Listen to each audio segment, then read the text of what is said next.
வெளிநாடுகளுக்கு செல்லும் போது ஒவ்வொரு நாட்டிலும் அனுமதிக்கப்பட்ட அல்லது அனுமதிக்கப்படாத பொருட்களின் பட்டியலை அறிந்து கொள்வது மிக அவசியம்.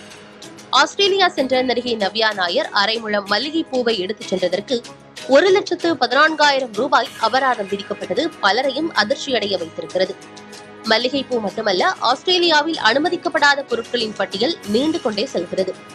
நடிகை நவ்யா நாயர் எடுத்துச் சென்ற அரைமுழம் மல்லிகை சரத்துக்காக விதிக்கப்பட்ட அபராதம் வியப்பை ஏற்படுத்தினாலும் ஆஸ்திரேலியா அதன் உயிரியல் பாதுகாப்பு விதிகளை எவ்வளவு தீவிரமாக எடுத்துக் கொள்கிறது என்பதற்கு ஆதாரமாக இது உள்ளது.